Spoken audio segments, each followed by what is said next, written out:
Oh, I should have compassion for the sweet little gophers. And him and his cousins have all these crazy stories about Ping Ping.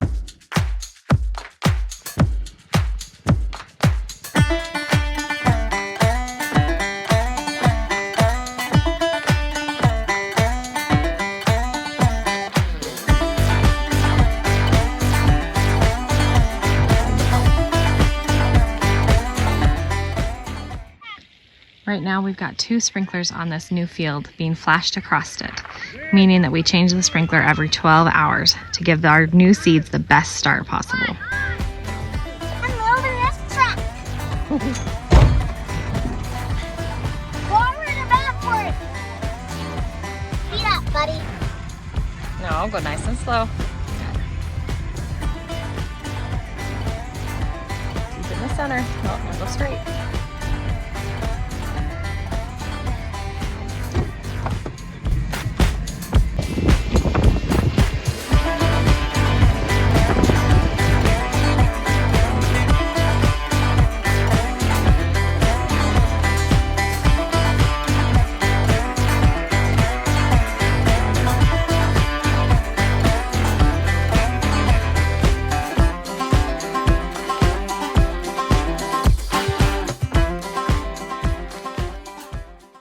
We did do flash watering, meaning we change the sprinklers every 12 hours, twice over the whole piece.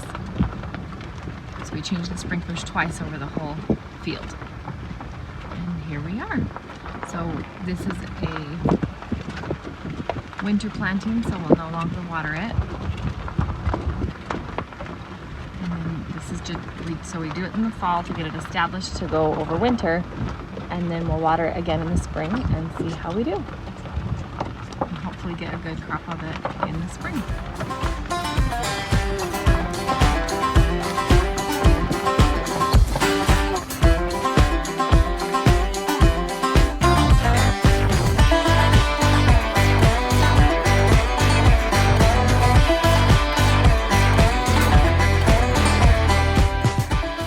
I'm also going to show you the not so exciting part of gophers. So these are all of the gopher holes that are already here. Now remember, we've only planted this 5 weeks ago.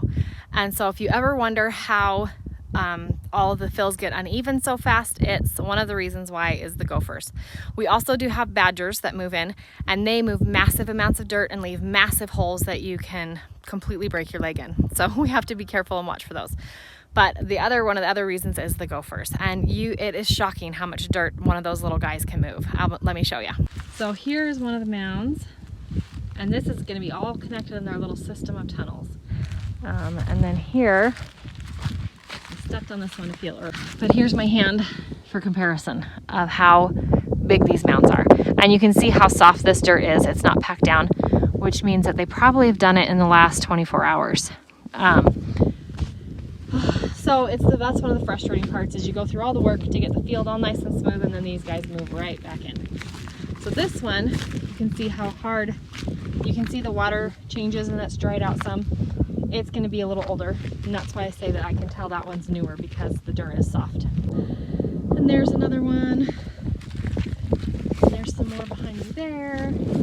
And I showed you these ones already, but they just go on. They make these little tunnel systems. There's another one, and there's another one, and there's another one. So there's a few different things that you could do for gophers, and we've tried different methods, and some are more successful than others. But it's an ongoing problem that we deal with, one of the things that you just deal with farming. So, and thankfully we haven't had any badgers move into this yet that we know of. We think we caught our most recent one and got it dispatched. Sorry for anybody who has their heart set out for badgers, which actually makes me think of a funny story. When Chris and I were dating, I got gophers in my lawn up at my house in town. I lived in the city, and I was complaining to him. This is when we were just first talking on the phone, and we met online, by the way, match.com. So we had only been talking for a few weeks, and I was telling him how frustrated I was at the gophers that had moved into my grass, and he went on and on about how I should have compassion for the sweet little gophers, and they're just cute little fuzzy things just trying to make their way in the world, and how I shouldn't be out to get them, and all this stuff, and it went on and on. So that as I got to know him more and know how much he actually disliked gophers because of all the problems that they give, it was just really ironic. And I got so mad at him. I was like, what? You gave me such a hard time and actually made me feel guilty for killing those gophers when here you do it by the hundreds and you're so happy to kill them and all that stuff. And him and his cousins have all these crazy stories about Ping Ping. If you're one of the cousins watching, you know what he means.